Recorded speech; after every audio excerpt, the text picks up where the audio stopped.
예, 휴먼 라이브 오러리 시간입니다. 오늘은 지성수 위원님께서 도를 아십니까? 이렇게 재미있게 표현을 하셔서 저는 약간 바꿔가지고 도를 하십니까로 좀 바꿨습니다.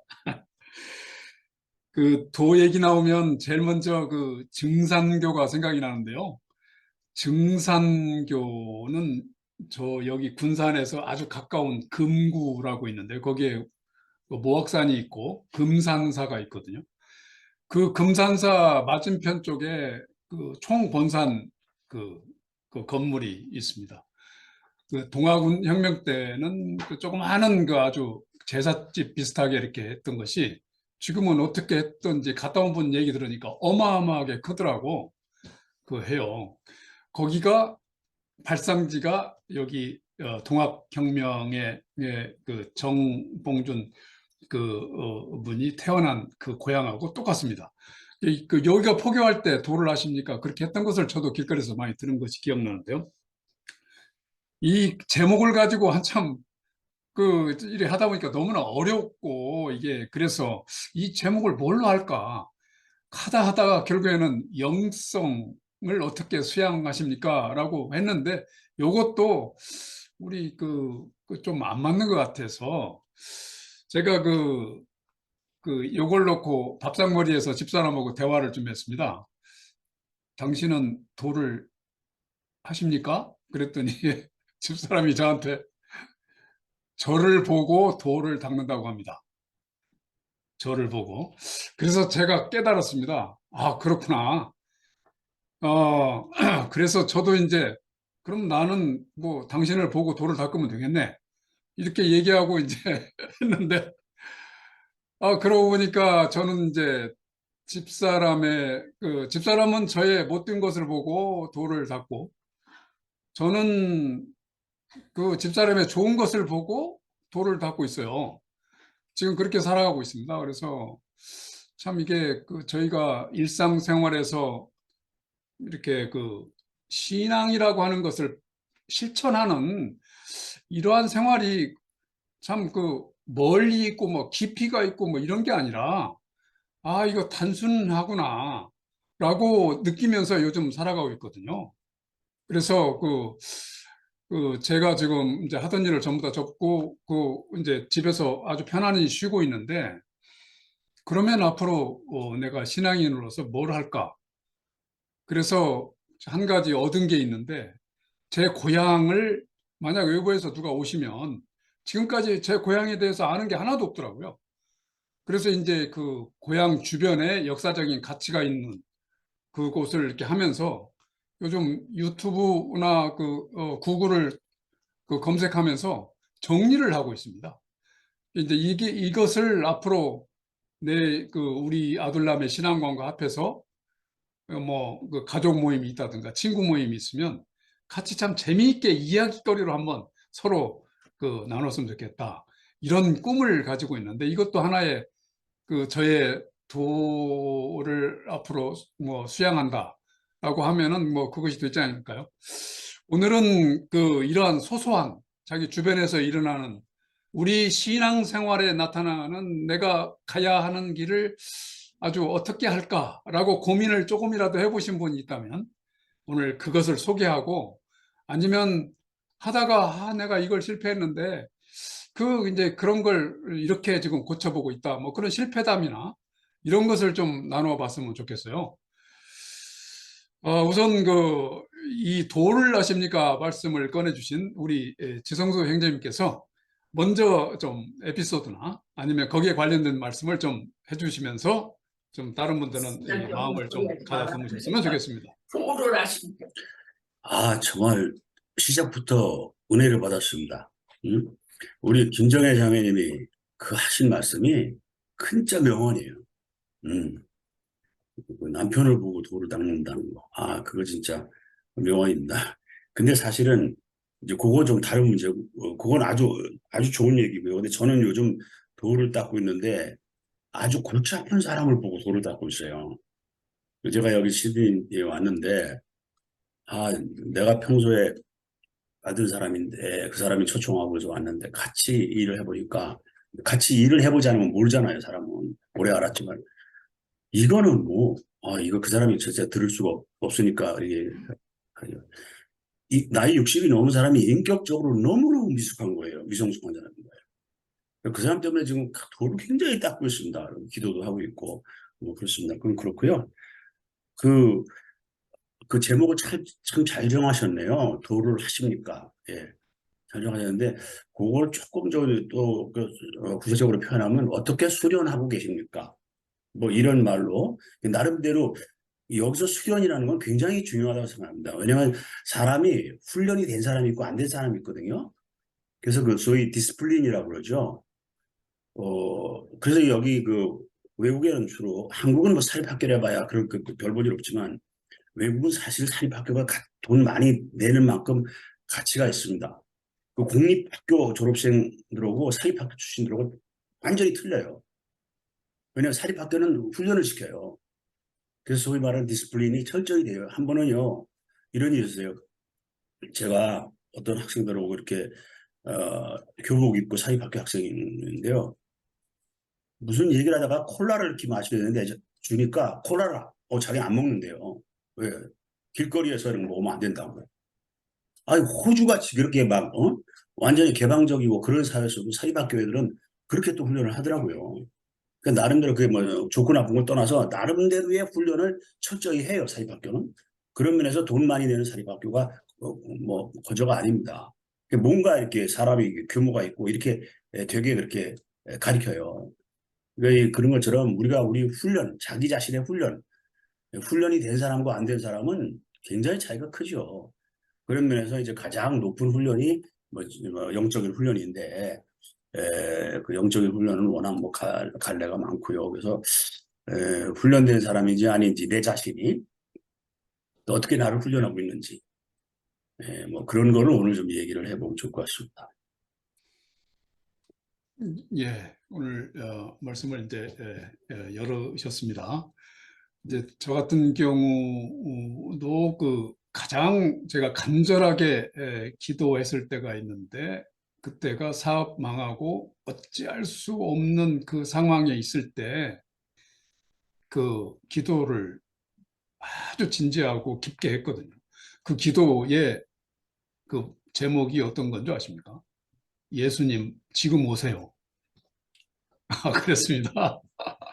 이게 참 지금 생각하면 그렇게 무책임한 말을 내가 했구나라고 굉장히 아주 후회를 하고 그때의 미성숙했던 그렇게 저는 신앙심이 깊은 걸로 알고 있었었는데 지금 생각해 보니까 너무나 어린아이와 같은 그런 내 위주의 그런 신앙생활을 했구나라고 지금 굉장히 후회를 하고 지금도 생각하면 창피하고 그런데 여러분들은 좀 그런 기억이 없으신지 모르겠네요. 그 전에 이런 생각을 하면서 김웅재 형제님께서 그 어려웠던 시절을 눈물을 흘리시면서 얘기할 때 저도 아주 눈물을 흘리고 그랬었는데 우리 김웅재 형제님도 만약 하실 말씀이 좀 있으실 것 같아요. 좀 우리한테 그때 많은 도움을 주셨죠. 진솔하게 그렇게 말씀을 하셔가지고 오늘 말씀 가능하신지 모르겠네요. 제 심정하고 똑같은 것 같아서 김웅재 형제님, 아, 안 들으신가요? 예, 그러면 김웅재 형제님 이 다음에 화장실 가신 모양이에요. 예, 그러시면은 그 우리 박정석 자매님 금방 좀 마이크 켜주셨나요? 예, 말씀해 주시죠. 목소리 안 나옵니다. 박정석 자매님 마이크 키시고. 아, 제가 김웅재 형제님 자리 비었다는 말 하려고 마이크 켰는데 그러셨구나. 예. 그냥 저절로 당첨이 됐네요. 예, 그냥 하겠습니다.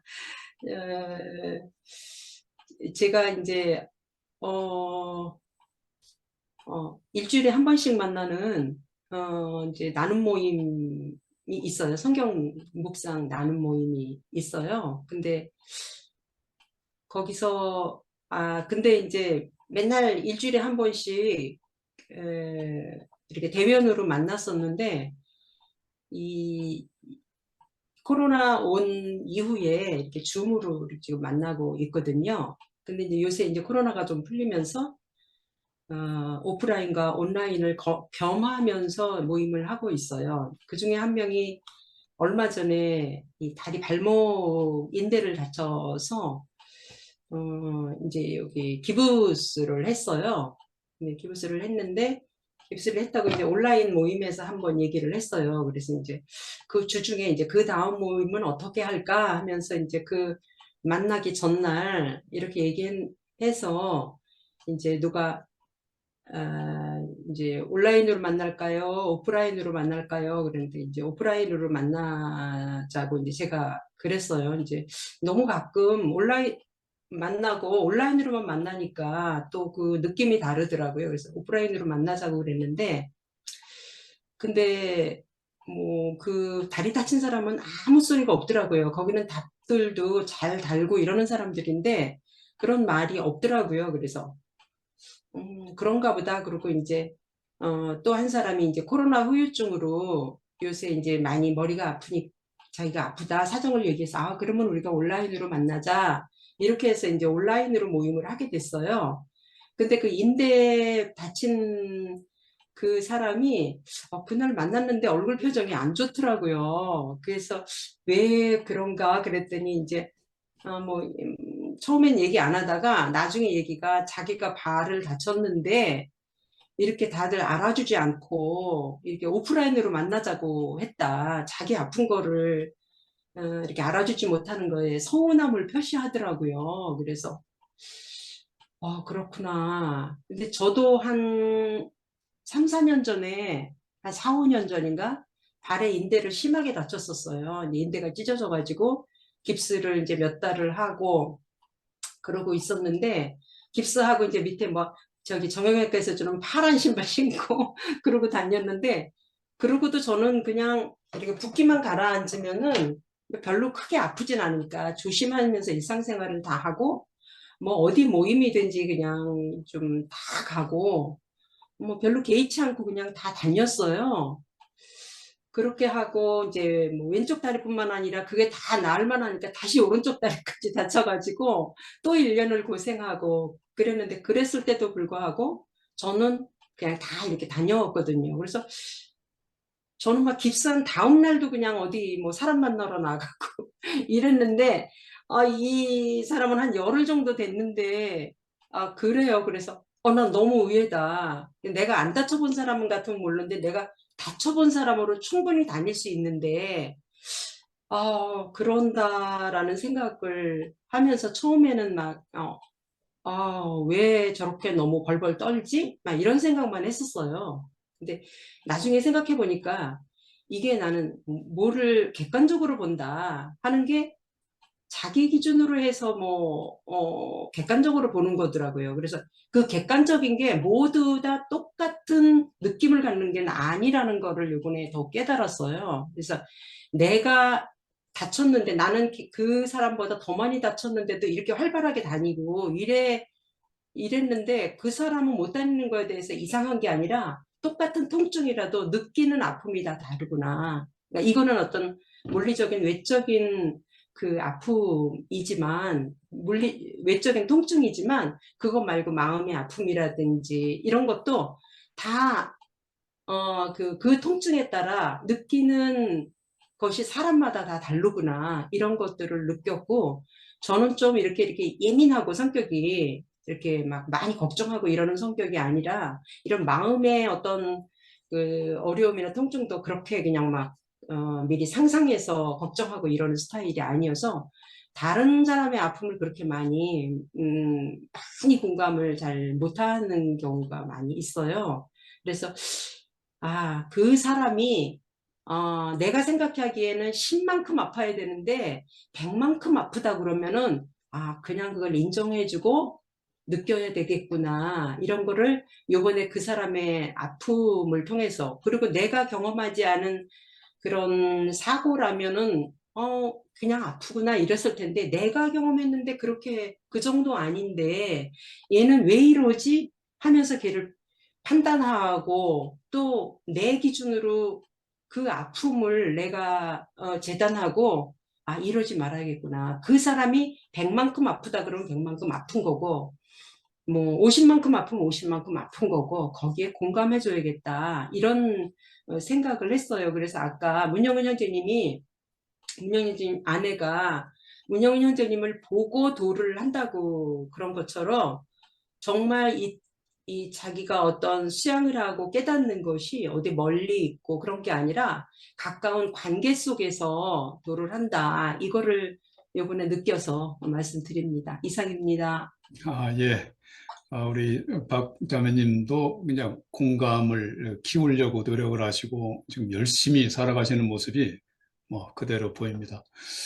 그 다음에는 좀 안미자 자매님께서 자매님 대를 좀 이어서 말씀 좀 해주시고요. 아까 김웅재 형제님 안 계실 때 제가 그 가장 어려웠을 때를 생각하면서 전에 김웅재 형제님이 어려웠을 때에 진솔하게 얘기하시는 거 보고 같이 좀 눈물을 흘린 적이 있는데 뭐 그때가 자기 본인이 한 단계 높이는 아주 좋은 시기였다고 지나가 보면 이렇게 생각이 들어서 그 안미자 자매님 말씀하신 다음에 우리 김웅재 형제님께서 그 이런 우리가 일상생활에서 자기의 그 수련하고 자기의 이렇게 길을 닦는 그런 쪽에서 한번 말씀을 해주셨으면 좋겠고요.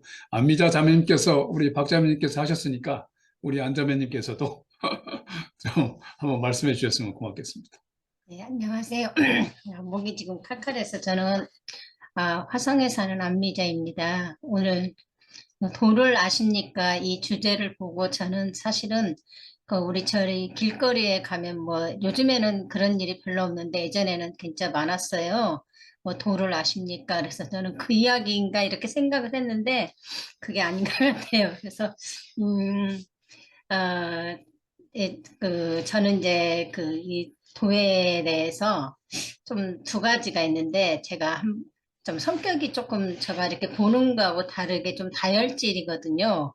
왜냐면 그게 조상 대대로 우리 식구들이 좀 다혈질이더라고요. 그래서 제가 그 다혈질을 이어받은 것 같은데, 제가 이 다혈질이 좀 많이 조금 이게 돌을 많이 닦은 적이 언제였냐면 제가 그 회사 생활을 하면서 제 상사가 굉장히 다혈질이더라고요. 저보다 조금 더 좀 심한 다혈질이다 보니까 제가 뭐 그거 무슨 일을 이제 뭐 했을 때 일단 화부터 내더라고요. 그분은. 그래서 제가 그 화를 내다 보니까 제가 뭐 설명을 좀 하려고 하면은 막 뭐라고 하냐면 나 무시하는 거냐고.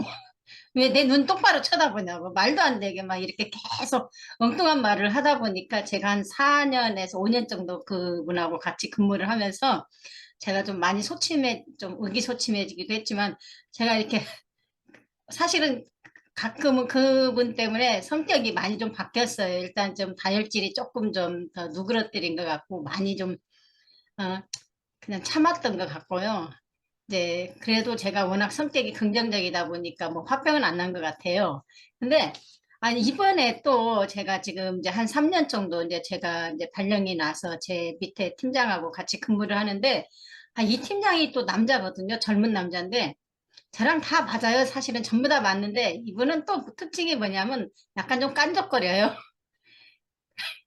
그러다 보니까 이 젊은 사람들은 설득을 해서 안 돼요. 왜냐면 자기 주관이 굉장히 뚜렷하고, 뭐, 자기가 뭐, 아무리 바빠서, 벼락이, 무슨 급한 일이 있더라도, 회사에 급한 일이 있더라도, 자기는 9시, 6시가 이게 원칙이에요. 절대 1분도 더 넘으면 안 된다고 생각을 하는 사람이고, 불합리하다 이러면은, 저는 합리적인 것 같은데, 젊다 보니까 불합리하다고 생각을 해서, 이게 설득이 안 돼요. 뭐든지 원칙대로 해야 된다. 그래서 제가 많이 돌을 닦고 있습니다. 네, 고맙습니다. 그 성격 차 때문에 특히 타고난 성격은 저도 이제 어쩔 수 없다고 보고 이것을 진짜 그래서 닦는다라는 얘기가 나오지 않았나 그렇게 생각이 들 정도로 저도 성격에 대해서 굉장히 어려움을 겪고 있는데요. 우리 김웅재 형제님 좀 준비되셨나요? 예, 안녕하십니까. 김웅재입니다. 죄송합니다. 아까 좀 졸았습니다. 어제, 요즘 너무 좀, 뭔가 좀, 이번 주 피곤해가지고 졸다가 얼른 가서 커피 한 잔 좀 끓여가지고 왔습니다. 그 도라는 것에 대해서 특별히 오늘 문영훈 형제님 정말 기발한 생각을 하셨다라고 하는 게 도를 아십니까가 아니라 도를 하십니까? 라는 것으로 인해서 서로가 생각하고 있는 그 도, 이런 것을 이렇게 같이 공유하신다는 거 너무나 좋은 생각인 것 같습니다. 사실 저는 먼저 이제 한 가지 우리가 갖고 있는 기존의 관념들 속에서 도라고 하면은 도를 닦는다, 도인이다 하면은 일단 머릿속에 생각되는 것이 절제하는 사람, 그다음에 자신의 감정이 겉으로 이렇게 표출되지 않는 사람, 인내하는 사람, 때로는 중용을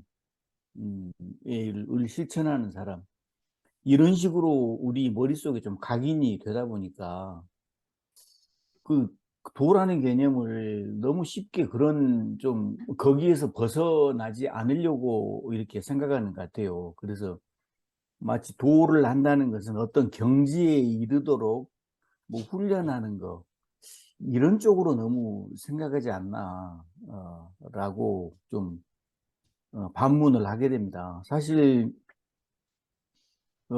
제가 몇몇 분은 아시는 것처럼 제가 원래 전공이 음악인데, 제가 80년대 그때 학교 다닐 때, 음대생들은 이제 머릿속이 비었다고 골빈당이라고 그렇게 불렸거든요. 그래서, 밖에서 막 아무리 경찰들이 학교 안으로 들어오고 정말 최루탄 연기, 화염병, 돌 이런 치열한 학생들의 삶을 살고 있을 때 지니들은 멋만 부리고 다니고 음대생들은 꼭 그 안에서 자기 성악하는 친구들은 목 틔운다고 그러고 연습한다고 그러고 그런 것들만 하고 있어서 골빈당이라고 하는 얘기가 있었는데 저는 그 말이 듣기 싫어서 사실 이제 좀 반대되는 쪽에 공부도 좀 의도적으로 했던 것 같고 그래서 흔히 말하는 이렇게 좀 의식화 교육도 받았고 그렇게 했었습니다. 근데 그러면서 제가 접한 게 이제 인문학 중에서도 동양 사상 같은 걸 많이 좀 접하게 됐습니다. 도 하면 일단 우리가 생각하는 이제 동양 쪽에서는 생각할 때 우리는 가장 먼저 노자를 떠올리는데요. 노자의 흔히 말하는 도덕경이라는 것 중에서 딱 한 구절을 도란 무엇인가 라고 표현한 노자가 한 구절만 이렇게 들어봐라 하면 저는 당연히 상선약수라고 생각을 합니다. 그래서 어쩌면 가장 빼어난 것, 물처럼 흘러가는 것이라고 하지 않습니까? 자연에 거스르지 않고 어느 곳이나 막힘이 없이 흘러가는 것. 사실 그게 도라고 저는 생각을 하거든요. 그렇다면 이제 내 개인의 삶에 적용해 본다면 도라는 것은 누가 도 닦고 앉아있네 라고 하는 것처럼 세상에 어떤 일이 있어도 나는 딱 결과부자를 틀고 앉아서 내 감정이라든가 오감이 흔들리지 않고 한 곳에 집중하고 있고 절제하고 뭔가를 그런 것이 과연 그런 것이 맞을까라는 생각을 이제 하게 돼요. 그래서 나이가 들면서 점점 그걸 깨닫게 되는 게 정말 도라고 하는 것은 어쩌면 물처럼 흘러가게 내버려 둔다면 때로는 내 감정을 그냥 있는 그대로 표현하는 것도 도라고 생각을 합니다. 물론 이제 일반적으로는 저 같은 경우에 그렇게 말하면 성질 정말 거지 같네 라고 이런 얘기를 듣거든요.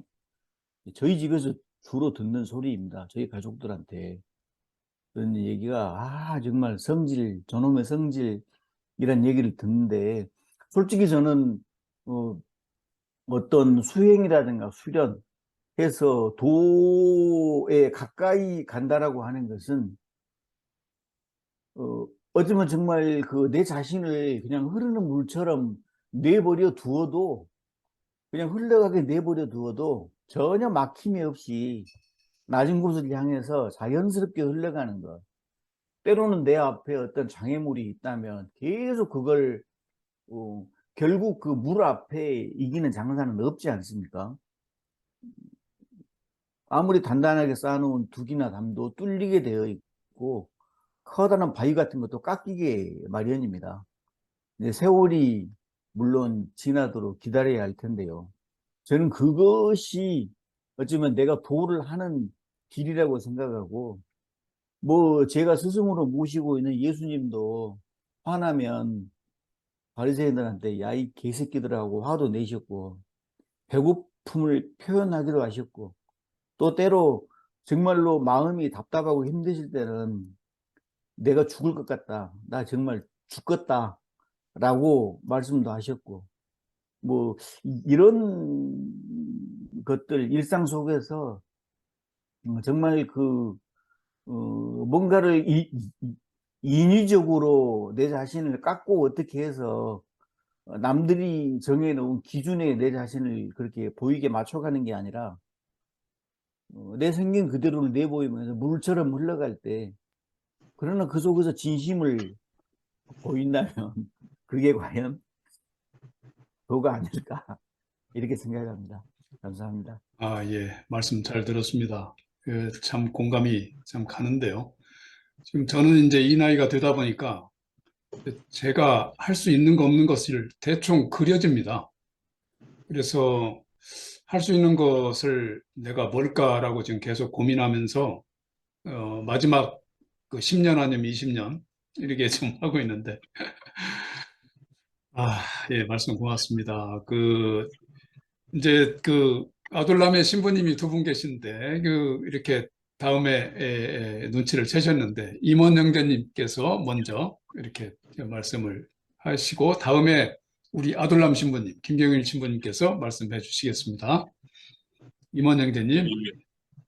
제가 아까 카톡방에다가 영성이란 게 별게 아니다, 라는 말씀을 드리면서 일상의 영성을 이렇게 주장을 했는데요. 저는 성경을 보면 대비되는 두 가지 영성이 소개가 되는데 이게 세례 요한의 영성과 예수의 영성인 것 같아요. 우리가 생각하는 그 도인의 모습을 하고 있는 세례 요한의 영성은 참 훌륭하잖아요. 그 약대 털옷을 입고 그다음에 이제 메뚜기와 석청을 먹으면서 나는 자연인이다의 그 모습을 보이면서 그 현실의 부조리와 부정직한 생산물들 이런 걸 거부하잖아요. 세례자 요한이. 근데 예수는 조금 다른 영성을 보이잖아요. 요한은 먹지도 마시지도 않지만 나는 먹고 마시는 것을 탐하는 사람이다라고 이야기하면서 우리에게 영성이란 무엇인가에 대해서 시사하는 바가 저는 있다고 생각을 해요. 그러니까 지금 우리가 살고 있는 이 자본주의 체제 하에서 우리가 자본주의 체제를 부정하는 것이 영성이 아니라 그것은 어떻게 보면 그런 운동을 하는 사람들도 훌륭하지만 그것이 영성의 전부는 아니다라는 그런 힌트가 저에게 주어졌다고 생각하고요. 저는 대신 예수님께서 보여주셨던 그 영성이라는 게 이 체제와 이 현실을 받아들이지만 거기에 함몰되지 않는 것. 그것이 예수가 보여준 영성이 아닌가 싶습니다. 우리에게 주어진 이 현실을 우린 나름대로 받아들이면서도 이 체제와 현실 속에 함몰되는 것이 아니라 그 안에서 균열을 내고 그 안에서 새로운 대안을 제시하고 새로운 길을 향해 나아가는 것인데 이게 이렇게 말씀드리면 되게 거창한 것 같잖아요. 근데 저는 그런 것이 무엇인가라고 했을 때 우리가 어떤 대안 세력이 되고 어떤 새로운 희망을 제시한다라는 게 뭐 거창한 운동을 통해서 이루어지는 것이 아니라 우리 삶 속에 있는 작은 일상 속에서 이루어진다고 생각하는데 그 구체적인 예를 들어보자면 저는 그 예전에 박근혜 정부 시절에 국정농단이 있었을 때 태블릿 PC를 제공했던 사람이 누구였냐? 그분은 경비 아저씨였어요. 그 경비 아저씨가 열심히 이 사회와 그다음에 이제 언론, 그다음에 정치 구조 현황 이런 것들에 관심을 가지면서 어, 나름대로 마음의 준비가 되어 있었던 것 같아요. 그분이 그런 세상에 관심을 가지고 어, 나름대로 의식을 가지고 하루하루를 살아가다 보니까 어, 그 국정농단 사건의 결정적인 계기가 될 수 있는 태블릿 PC가 그 경비원 아저씨가 근무하고 있는 그 빌딩에서 그 사건이 일어난 거예요. 그러다 보니까 그 아저씨가 어떤 기자들한테도 그 태블릿 PC를 제공하지 않고 JTBC 기자, 그때 당시 나름 의식 있는 활동을 하고 있는 그 기자에게 그걸 제시했거든요. 그러면서 대한민국의 역사가 바뀌었잖아요. 그러니까 이게 어, 저는 그래요. 우리의 소소한, 그다음에 우리가 나름대로 각성되어 있고 준비되어 있는 삶을 살고 있으면 아주 우연한 기회, 계기를 통해서 그게 꽃피울 수 있다라는 그런 교훈을 거기서 받았거든요. 그래서 저는 그런 것 같아요. 어, 정말 그 누구보다도 대한민국 역사에 큰 기여를 한 그 아저씨가 그냥 겉으로 보기에는 그냥 동네 아저씨고 경비를 하는 분이잖아요. 그분을 평소에 사람들이 막 존경하고 위대한 사람이고 대단한 사람이다라고 평소에 평가하지 않았습니다. 근데 거기에 저는 큰 힌트가 있다고 생각하고 예수께서 예수님의 제자를 삼은 것도 뭐 법대를 나오고 고위 관직이고 뭐 훌륭한 사람들이고 돈 많은 사람들이고 그런 사람이 아니라 그냥 갈릴리의 평범한 노동자, 예, 무식하기도 하고 그런 사람들을 통해서 역사가 일어나는 걸 보면서 저는 일상의 영성이 정말 중요하고 우리가 영성에 대한 선입관을 좀 버리자라는 생각입니다. 감사합니다. 예, 감사합니다. 이 임원 형제님의 말씀을 좀 들으니까, 어느 목사님인가 내 이름은 생각하지 않는데, 외국 유학에서 그 신학을 정리하고 공부를 오래 하시고 귀국을 해서 뭔가 그쪽에 일을 하시려고 했는데, 그 전태일 사건이 터졌나 봐요. 그 사건을 보고 내가 지금까지 공부한 게 전부 다 요 전태일 이 열사, 요 사람보다도 내 못했구나 하고 자기가 공부했던 걸 전부 다 집어 던지고 그 일을 했다는 그분, 내 목사님 성함이 기억이 안 나네요. 이 얘기가 좀 생각이 납니다. 예, 고맙습니다. 다음에 이어서 아들남, 김경희 신부님께서 좀 말씀 좀 해주시죠. 네, 저는 뭐 이게 부산 사람이지만은 이제 전라도에서만 한 20년 넘게 살고 있는데, 광주에 제가 한 17년을 있어요. 주교님 바뀔 때마다 광주에 좀 있게 해달라고, 제가 원래 주교한테는 원래 부탁을 안 하는 사람인데 그거 하나만 그분들 부탁을 했는데, 전라도 이 광주가 굉장히 또 역동적이에요. 근데 제가 여기서 이제 뭐 전도에는 뭐 그렇게 열정을 내지는 않은 것 같고, 그냥 친구 사귀는 걸로 그냥 세월을 보냈습니다. 근데 이 정상교 쪽 사람들을 자꾸 만나게 돼요. 왜냐하면은 이분들이 이제 그 일종의 단체 생활을 하더라고요. 그리고 노동을 엄청 빡세게 하는데 생활비는 뭐 30만 원을 받는다든가. 그러니까 그 나오면은 정말 갈 데가 없는 그런 사람 처지가 되어 있어요. 거의 다. 재산은 벌써 다 갖다 바쳤고, 그리고 뭐 밤낮 이제 전도할 때도 보면 조상 잘못이라, 그 좀 통일교하고 비슷하더라고요. 조상을 뭐 잘 모셔야 된다. 근데 하여튼 그분들의 그 아픔이란 건 이루 말할 수가 없어요. 뭐 하여튼 못 나가게 족쇄가 아주 겹겹이 이렇게 채워져 있고, 그런 거를 볼 때 길에서 그 아이들 청년들이 저보고 도를 아십니까 이렇게 물어보고 이러면 저는 그때 그냥 야 젊은 친구야, 그 좀 일을 해야지 너 이 시간에 어디 돌아다니냐. 제가 이제 늘 그렇게 얘기를 했었어요. 너 지금 임마 실업자야 임마 하고 제가 이제 그랬는데 뭐 하여튼 참 그 도를 아십니까? 얘가 나와서 이제 하는 얘기고 저는 제가 이제 아까 이제 도를 어떻게 닦느냐 이렇게 얘기가 나오니까 저도 좀 당황스럽습니다만은 제가 신학원 다닐 때 이제 그 별명이 김성질이었어요. 성질 하도 부린다고.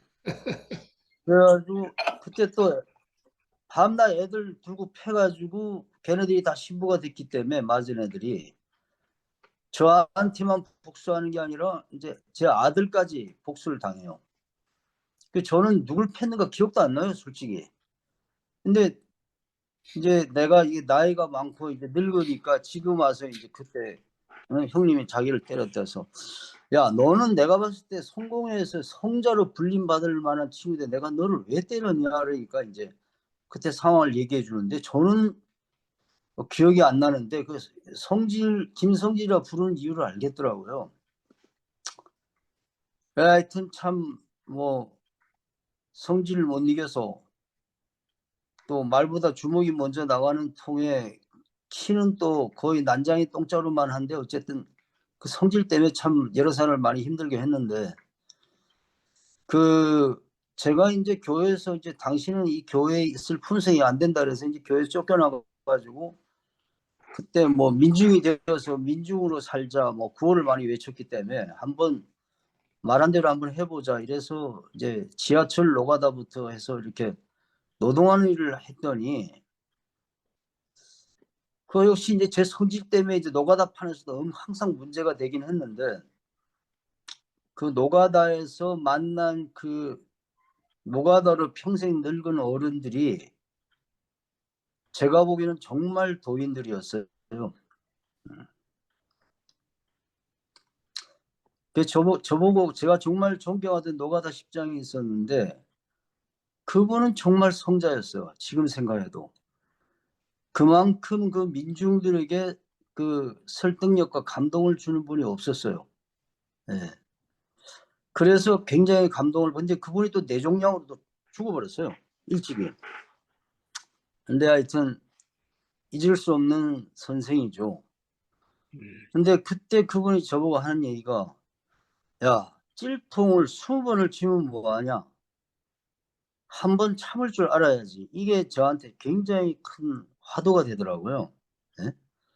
참을 줄 모르는 거예요. 저는 성질을 그냥 내고 마는 거예요. 일단 공사판을 개판으로 만들어요. 저 때문에 그냥 죽도록 그냥 고생해서 일을 해놓은 걸 옆집 아줌마한테 성질 내가지고 이제 그거 다 무로 돌아갈 뻔한 일도 있었고 그래서 다른 사람에게 피해를 주게 되니까 그때 제가 깨달은 거예요. 아, 이 성질을 정말 어떻게 해야 되겠다. 그게 좀 노력해서 되는 건 아니더라고요. 인생에서 매를 엄청 얻어 맞으니까 그게 좀 깎여 나가더라고요. 그 제가 한동안 또 평화 운동한다고 이렇게 따라다녔는데 그때 후배들이 하는 말이 아 이제 맞을 나이가 되니까 평화 운동을 한다고 뭐 이제 그런 얘기를 들었는데 우리 아들이 또 신부예요. 그 저희 성공에서 유일하게 이제 부자 세습이 된 케이스인데 이 강주에는 아무도 안 올라 그러기 때문에 뭐 월급도 없고 신자도 별로 없고 이래서 결국은 주교님한테 부탁해서 이제 아들을 보내달라 해서 아들이 와 있어요. 주교님이 인권 차원에서 보내준다 이래가지고 둘째가 또 다운 신드롬이기 때문에 이제 둘째를 돌봐야 되니까 그런데 하여튼 그 도 닦는다는 게 딴 게 아니라 그냥 자기 자신을 늘 들여다보는 거. 아 내가 또 실수했구나.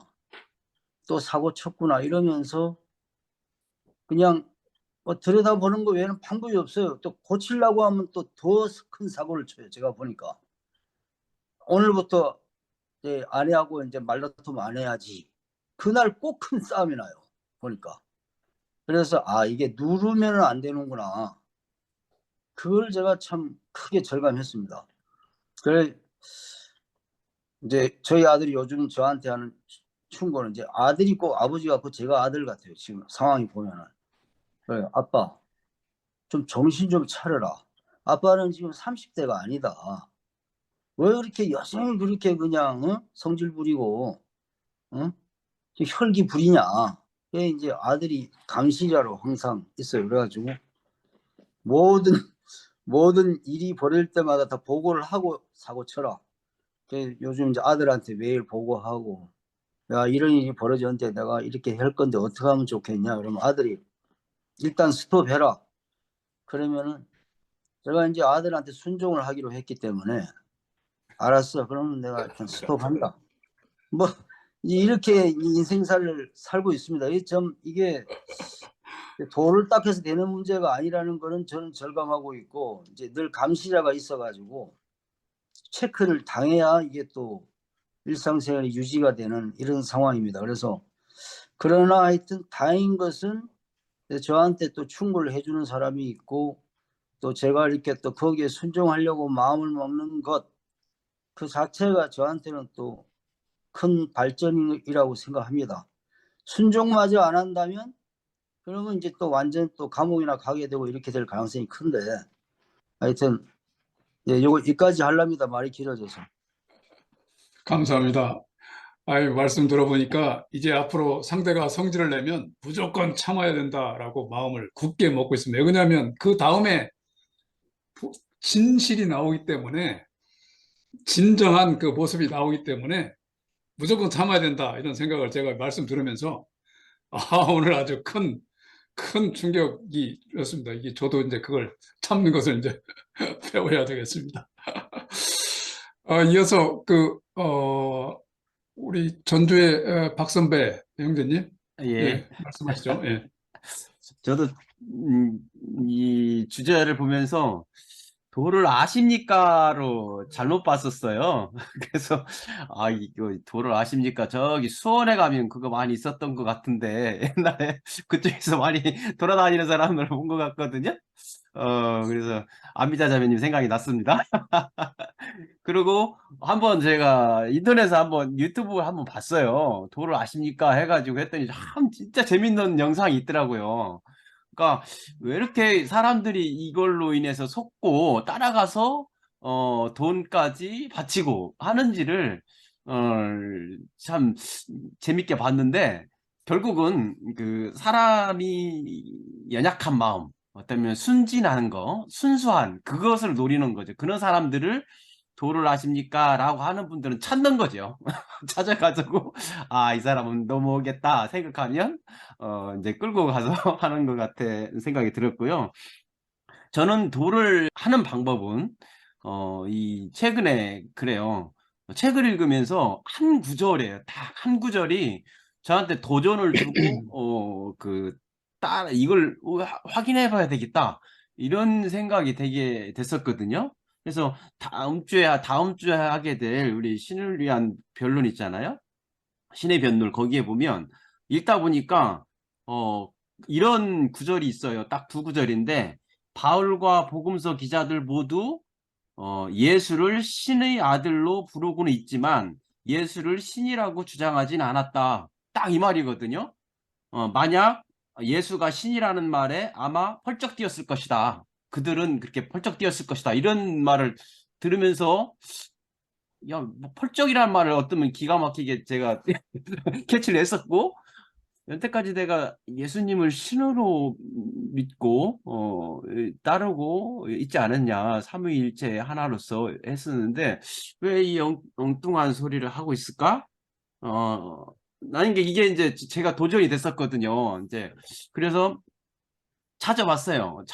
비슷한 책에 그 예수는 어떻게 신이 되었는가, 이런 책이 있거든요. 바트오만의 쓴 책인데, 그 책을 또 한번 이제 읽어보게 되고 생각을 해보게 되고, 이제 이것이 지난주죠. 지난주가 제게 도전해오는 도를 닦는 것이 아니었는가. 그래서 이 책이 하나의 그 딱 건진 말이죠. 이 펄쩍 뛰었을 것이다는 이런 하나의 구절이 내 삶에서 이게 이게 돈을 수양을 하게 만드는 그런 것이었다. 그런 생각에서 다음 주가 기대가 됩니다. 야, 이상입니다. 예, 감사합니다. 그, 저도 그 예수님을 완전히 신으로 아니면 인간으로 보느냐, 그것이 어느 쪽으로 치우치냐에 따라서 믿음에 대한 경향이, 믿음에 대한 색깔이 완전히 달라지는 걸 저도 그렇게 판단을 하거든요. 오늘 좋은 말씀 감사합니다. 이어서 최재구 형제님 말씀하시죠. 네, 오늘 이제 사실은 우리가 도하면은 뭐 축지법을 쓰고 선호공 같이 그냥 그 여의봉을 뭐 휘두르고 하는 그 뭐 홍길동 같은 거 뭐 이런 것이 사실은 이제 옛날에는 우리가 그런 생각들을 많이 해왔었잖아요. 그런데 이제 우리 그 기독교인들은 그 이제 도를 깨우쳐가는 그런 과정이라고 하는 게 결국은 그 말씀을 깨우쳐가고 그 말씀 가운데서 자기 자신을 찾으면서 또 자기 자신을 관리할 방법을 찾고 또 자기의 미래를 개척해 나가는 그런 이제 방편이 이제 우리 이제 기독교에서 이야기하는 신앙인들이 이야기하는 도의 길이 아닌가 그런 생각을 합니다. 그런 면에서 이제 저의 이제 지난 과거의 그 한 과정을 한번 소개를 해드리면은 내가 1990년도에 기술사 시험을 이제 준비를 했어요. 그러면 이제 기술사 시험이 뭐가 있냐면 이제 화학공학에서는 이제 화학 공장 설계, 뭐 화학 장치 설계 이제 여러 가지가 있는데 그때 당시에는 이제 기술사가 기술자에서는 이제 최고봉이고 또 모든 기술자들의 이제 그 하나의 뭐랄까 이제 목표고 또 이제 굉장히 또 이제 사람도 적기 때문에 우대도 받고 하는 이제 그런 자격증이었는데 그 시험을 이제 준비를 하면서 이제 새벽 기도를 시작한 거예요. 새벽 기도를. 그 새벽 기도를 시작을 하면서 정말로 이제 얼마나 열심히 그 새벽 기도하면서 이제 기도사 시험에 합격할 수 있도록 해달라고 이제 그렇게 기도를 했습니다. 뭐 사실은 그것이 이제 어떻게 보면 어떤 의미에서는 이제 도를 찾아가는 과정일 수도 있고 하는데 해서 이제 결국 90년도에는 이제 합격을 했고 필기 시험을 합격을 했고 필기 시험을 이제 먼저 보고 그 다음에 면접 시험을 봐요. 그래서 필기 시험을 합격을 했는데 그 나중에 이제 뭡니까 이제 면접 시험은 2번을 줘요. 그래 그 해에 면접 시험을 보는데 면접 시험은 이제 첫 1차 면접 시험은 떨어졌어요. 떨어지니까 이제 얼마나 낙심이 됐겠습니까? 또 그러면은 그 과정을 이기려면 또 어떻게 해야 돼요? 결국은 그때 당시는 이제 그 신앙인이니까 그걸 신앙으로 극복할 수밖에 없잖아요. 그래서 이게 도가 예, 정말로 성경에서 주는 그런 이길 수 있는 그런 말씀이 없다 그러면은 그런 걸 이겨나기가 참 힘들죠. 그래서 이제 결국은 또 그 다음에 91년도에 4월인가 이제 면접시험을 2차 면접시험을 보는데 그때 이제 이제 그때는 다행히 합격을 했습니다. 합격을 해가지고 사실은 이제 그 화학 공장 설계 기술사라고 하는 그 기술사 자격증에 여러분들은 아마 감이 안 오실 거예요. 감이 안 오실 겁니다. 그때 당시는 그 기술사 자격증이 있어야만이 뭐 삼성 엔지니어, 현대 엔지니어 이런 종합 엔지니어링 용어 회사들이 그런 사업 면허를 딸 수가 있는 반드시 필요한 필수 자격증이었어요. 그렇게 했었는데 이제 그런 과정 속에서 결국 지금 말씀하시는 그런 과정 가운데서 그 도를 통해서 그런 것을 이겨내면서 이겨냈지 않은가 이제 그런 생각을 하고요. 사실 여기도 지금 주식 투자하시는 분들이 뭐 있을 겁니다. 있을 거라 믿습니다.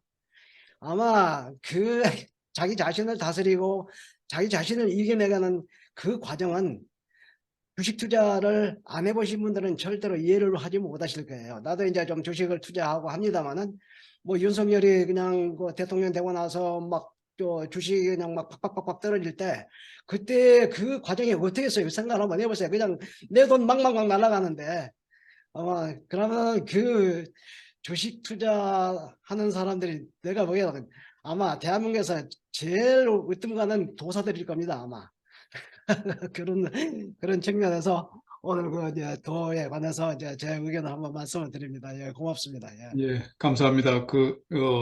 그렇게 경험을 통해서 오늘 이제 신앙으로 극복한 그런 경험을 좀 말씀하시는데, 저 같은 경우는 옛날에 하늘은, 뭐죠?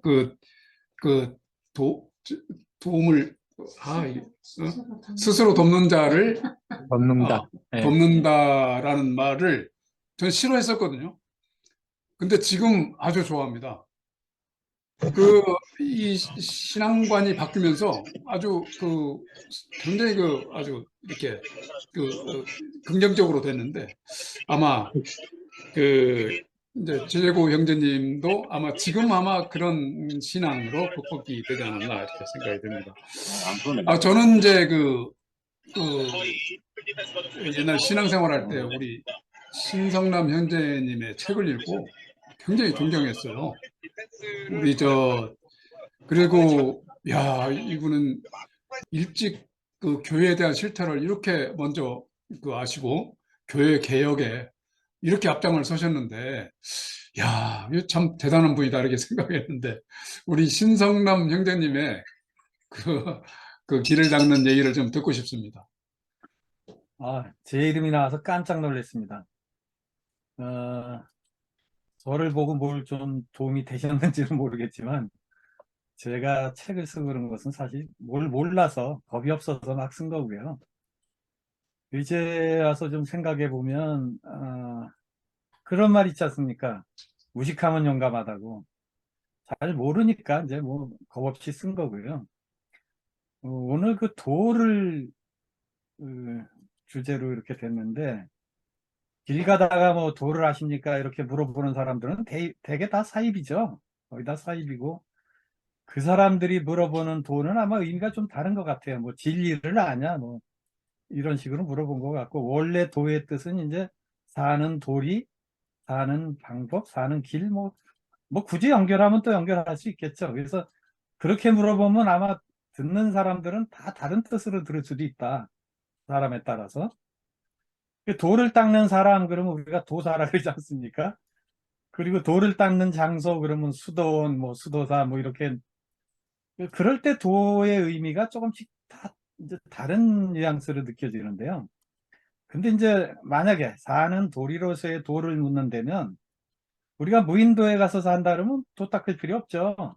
혼자 사는데 뭐 사는 돌이 따질 게 뭐 있습니까? 그냥 배고프면 먹고 뭐 졸리면 자고, 그 도리하고 별 관계 없습니다. 근데 우리가 도를 논할 때는, 아까도 좋은 말씀, 재밌는 말씀 많이 들었는데, 주변에 도가 북적대고 같이 지지고 볶으니까 이제 이게 도가 필요한 거고, 도리가 또 필요한 거고. 그런데 저는 그런 뜻에서 도를 말한다면, 이 공동체에 참여하는 거 이 자체가 도를 하고 있는 거라고 생각해요. 어떤 모임이든지 가보면은 꼭 피곤한 분 한두 분 있습니다. 내가 돌을 닦는데 아주 크게 도움을 주시는 분들이 있고, 또 때로는 내가 다른 분들이 돌을 닦는데 내가 성질 부리면서 크게 이제 도움을 줄 때도 있고요. 그런 면에서는 이 소통하고 같이 어울려 사는 이 자체가 이제 우리가 이미 도를 하고 있다, 이런 생각을 들고, 아까 박 선배님 제가 깜짝 놀랐습니다. 진도가 거기까지 나가셨는지. 예수님이 나는 길이요 진리요 생명이다 그러실 때 그 길이 이제 도인데, 뭐 저는 도라고 생각을 해요. 그 예수님이 과연 사람의 아들이냐 하나님의 아들이냐, 뭐 바트만의 책까지 보신다면 진도가 이제 상당히 많이 나가셨죠. 근데 저도 이제 같이 공부하는 입장에서 같은 고민을 하고 있고, 바터만 같은 경우는 사실 본인 스스로 말하기를 자기는 무신론자나 그분이 원래 목사였죠. 성공의 목사였고, 아주 보수적인 신앙을 가졌던 분인데, 자기는 이제는 무신론자라고 부르지 마라 나를. 나는 회의론자다. 그러니까 나는 모른다 그냥. 그러니까 내가 뭘 그동안 아는 척하고 얘기했는데 사실 이제 와서는 잘 모르겠다 이제 이런 입장을 하는 분이에요. 근데 제가 그분 책을 관심 있게 좀 보는 이유는 제가 과거에 모르던 정보를 그분이 많이 이야기를 해요. 이제 학자니까 신약 학자니까 이제 성경에 대해서 많이 아시고 그분이 제공하는 정보가 이제 많은 도움도 주고 지혜도 주고 그래요. 근데 뭐 그분의 제가 다 100% 공감할 수 있는 상황은 아니죠. 저도 잘 모르니까. 그런데 결국은 뭐냐면은 핵심적으로 제가 하고 싶은 얘기는 만약에 이게 진리를 아냐는 질문 뜻으로 묻는다면 도를 하십니까? 도를 아십니까? 묻는다면 정말 예수님이 그 길인지 아닌지 예수님이 정말 사람의 아들인지 아니면 정말 하나님이신지 뭐 하나님의 아들이다 그러면 그 표현이 좀 애매합니다. 뭐 우리 예수 믿는 사람들도 하나님의 자녀니까요. 그런데 예수님이 다 인간이냐 하나님이냐에 따라서 이게 정말 크게 달라지지 않습니까? 그래서 그거에 대한 질문과 그거에 대한 탐구와 왜냐하면은 그동안에 우리에게 알려진 신학은 너무 일방적으로 주입되고 약간의 그 포장도 심했기 때문에 이제 늦게나마 이 나이에 다시 거기에 대한 진지한 탐구를 좀 저는 개인적으로 하고 있습니다. 그래서 그런 면에서는 우리 공동체 내에서도 많은 분들의 도움을 받고 싶고 저는 그런 것을 깨달아가는 것도 하나의 도를 하고 도를 알아가는 과정이라고 그렇게 생각하고 있습니다. 그래서 많은 분들의 도움을 늘 기대하고 있고 실제로 또 여기서 도움을 많이 받고 있습니다. 감사합니다. 예, 감사합니다. 이게 오늘은 좀 시간이 늦더라도 이렇게 평소에 전체에 또 다 이렇게 들어보려고 제가 기획을 좀 했었는데 시간이 아쉽네요. 이렇게 어떻게 박정희 형제님이 혹시 계시면 난 평소에 이렇게 말씀 들어보면은 아주 내공이 상당히 세신데 그 좀 듣고 싶었었는데 지금 이제 좀 박정희 형제님 좀 말씀 좀 마지막으로 하고 공식적인 휴먼라이브 마지막에 시간이 끝냈으면 좋겠습니다. 아니 뭐 이어서 계속 하지만 공식적인 시간은 박우물님도 참여 안 했어요. 박우물. 예, 근데 안 보이셔서 오늘은 이렇게 저도 그랬네요. 저 화면 끄고 계신 분들이 뭐 이동규 형제님도 화면 끄고 계시고 그러시네요. 근데 좀 너무 주제가 좀 어려워서 그냥 듣는 쪽으로 집중했습니다. 근데 듣는 쪽으로 집중했는데 저는 지난주에 이렇게 광고 듣고 그럴 때 지성수 형제님 말씀하신 것처럼 이렇게 훈련한 디서플린 하는 거를 도의 방법으로 생각하고 그냥 뭐 그런 걸 일상생활에서 내가 실천하고 있는 게 뭐 없지는 않은데 좀 창피해서 얘기하기가 좀 뭐해요. 그런데 한 가지만 말씀드릴게요. 저는 매일 한 가지씩 질문을 써요. 질문을. 그러니까 우리가 좀 그러니까 뭐를 하더라도 무슨 생각을 하든 계획을 하든 질문에서 출발한다고 생각이 들어서 매일같이 한 가지 질문을 이렇게 머릿속에 생각했다가 그걸 기록하는 그런 걸 합니다. 그래서 근데 그게 답은 없는데 질문을 쓰기는 써요. 이상입니다. 예. 혹시 박우물 형제님 가능하신가요? 오늘까지는 그냥 좀 들을게요. 예, 그러면 예. 공식적인 시간